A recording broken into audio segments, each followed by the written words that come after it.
Hey, what's up, guys? Welcome back to another episode of the Fantasy Fellow Show. I am your host, the Fellow KGB. You can follow me on Twitter at the Fellow KGB. And today we are going over the NFC East. I just recorded the Cowboys video, and now we're looking at the New York Giants in year two of the Joe Judge, Jason Garrett offensive system here. Let's take a quick peek at what the Giants did in free agency. They made some really nice moves, actually, and it's got me somewhat optimistic about the Giants' future in 2021 here for at least fantasy football. I don't know if it's going to equate to wins, but for fantasy, this could be a pretty nice collection of players we can pull from. So notable additions, of course, Kenny Golladay got the big contract back in March. Cornerback Adoree Jackson, tight end Kyle Rudolph, really good option here behind Evan Ingram.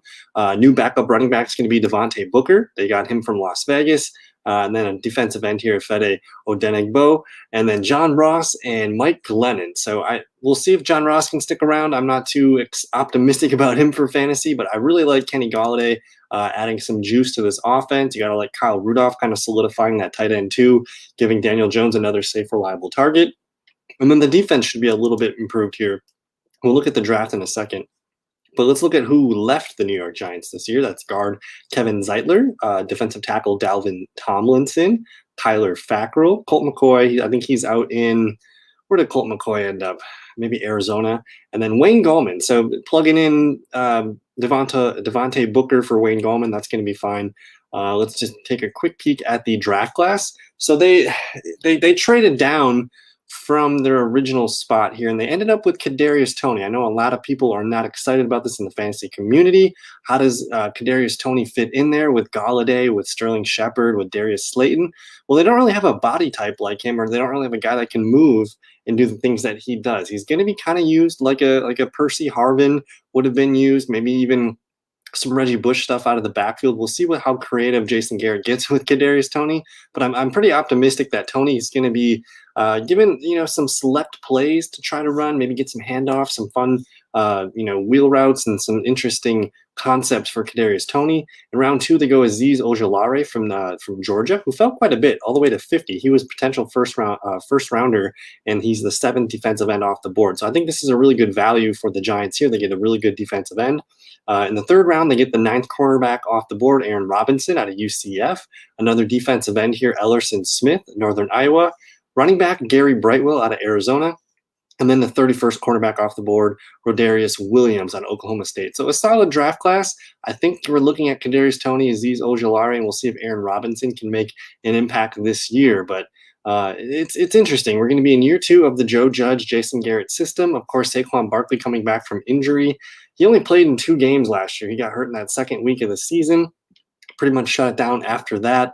And then it was the Wayne Gallman, Alfred Morris, Devonta Freeman. It was a carousel of running back. So hopefully this offense should be a lot more stable this year. Daniel Jones's numbers actually, they kind of improved just a little bit. If you look at the completion percentage, 62.5 up, from 61.87 in his rookie season. 24 to 12 touchdowns back in his rookie season, which was pretty impressive as a rookie, and then he kind of fell back to 11 and 10. So there was some offensive struggles here. He did complete the ball more a little bit, so I like that, but we still got to limit these turnovers. He still had 16 total turnovers on the season, so that's going to be where Daniel Jones needs to improve. But let's take a look at this depth chart. What are we doing for fantasy football this year? So, of course, Daniel Jones is the starting quarterback. They signed Mike Glennon, Clayton Thorson's there, Joe Webb's there. So if anything happens to Daniel Jones, it's going to be Mike Glennon. Now, for Daniel Jones, I think he's really only viable for 2 QB Superflex leagues. He can be your second. Probably looks best as your third quarterback if you want to whip him out there in games against the Eagles or maybe the Cowboys with their rebuild on defense. So I like Daniel Jones. Don't think he's a viable option for 12 quarterback leagues. And we'll see. Superflex, I'm interested, though. If he gets a good matchup or two, you kind of plug him in as you go. But for fantasy, it's all about Saquon Barkley. Can he stay healthy? Is he warranted of a top 5 pick this year? If you're looking at the running backs, it's Christian McCaffrey, it's Dalvin Cook, it's Derrick Henry, it's Alvin Kamara, and then there's Saquon Barkley. So I have questions, how good is this Giants offense going to be? Would I rather have a guy like Nick Chubb or a guy like Ezekiel Elliott? That's kind of where I have Barkley in my tier. So I don't have Barkley in the top 4. I have him kind of in the second tier with guys like Nick Chubb, guys like Ezekiel Elliott, guys like Jonathan Taylor. So that's kind of who I'm comparing him against. I think if you have a top 4 pick, go with the 4 I mentioned, but then you have some options behind him. So I do like Devontae Booker here as a backup. Again, they did bring in Gary Brightwell as a 6th-round pick. We shouldn't expect too much work here. If anything does happen to Barkley, it's going to be a big Devontae Booker season. So he's the handcuff. We'll see what happens. I'll be watching Gary Brightwell in training camp. Fullback Cullen Gillespie is there.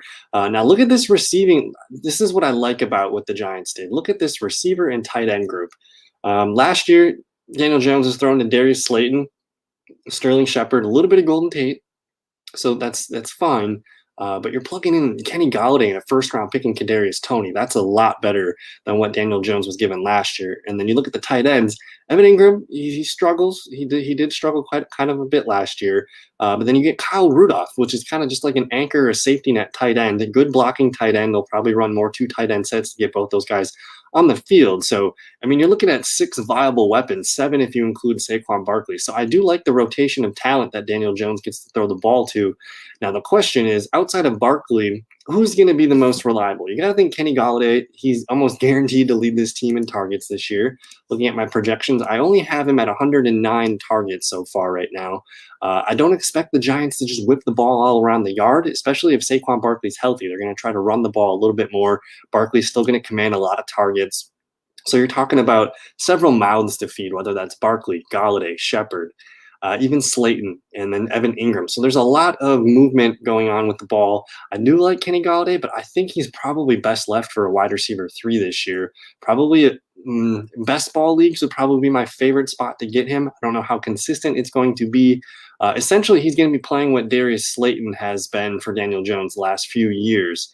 So that's been production. It's been pretty nice production here. Kenny Golladay is going to get open more. He's going to also he's just going to gather more targets than a guy like Darius Slayton, who I like.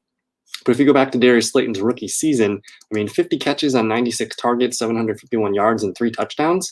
I mean, if you give Kenny Golladay these numbers with a 3rd-year Daniel Jones, you give him a minimum 100 targets. You're somewhere in that 55 to 60 catches. You're probably in that 15 yards per catch range, and he's probably going to lead the team in touchdowns. So if you had to pick one player outside of Barkley, it's going to be Kenny Golladay. That's kind of a no-brainer.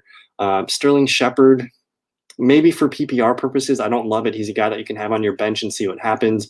Shepard always seems to get nicked up at some point during the season anyway, so he's not as trustworthy. As far as going to my fantasy draft, my redraft, or whatever league you're doing come August, Labor Day weekend, I think the only Giants I need to come away with, of course, are Saquon and Kenny Golladay. I'd be fine if I missed on Sterling Shepard. I'd be fine if I missed even technically on Evan Ingram. He had a rough season last year. He only caught 63 of his 109 targets, 654 yards, and then just the 1 touchdown.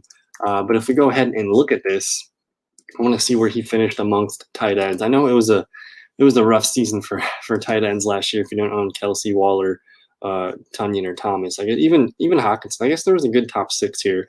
But Evan Ingram wasn't even a tight end 1 last year in PPR league. So that's wildly frustrating. If you look at his game logs too, 1, 2, 3, 4, 5, 6. Only 6 games in double digits. That's not going to cut it. And now you're adding more mouths to feed. So I'm kind of out on Evan Ingram for fantasy football. I think he can be more efficient this year. He should take a step forward and grow with Daniel Jones. But I think these days where you see 10 targets, he saw 4 of those games last year. I would doubt we see massive target performances this year. Just bringing in Kyle Rudolph, Cadarius Tony, Kenny Golladay, a healthy Saquon Barkley, there's going to be other focal points in the offense. So I'm optimistic about what the Giants can do this year. I fully expect them to be better. I have them running significantly more plays this year than last year, almost over 800 yards compared to last year. This team won 6 games last year. I think they're going to be in that 7, 8, 9 win potential here. It just really depends if Daniel Jones can stay healthy and take that next step and just limit the turnovers. I think that's really the bottom line here for the Giants and Daniel Jones. Can he just reduce those turnovers? He had 16 last year, and his rookie season he ended up with 23. So technically we're on the right trajectory. So if he can keep that 10 to 12 at the most here, I think the Giants could be more competitive. Let's just see Saquon Barkley get through the season, Kenny Golladay get through the season, and Evan Ingram, let's see him step up and be more consistent this year. So I think that's going to do it for the New York Giants 2020 2021 fantasy preview. I'm going to be covering the, what's next? Philadelphia Eagles. Those are going to be the next team that I cover. I just covered Dallas. You guys can check those videos out if you have not. We'll see you guys in another video. Thanks. Peace.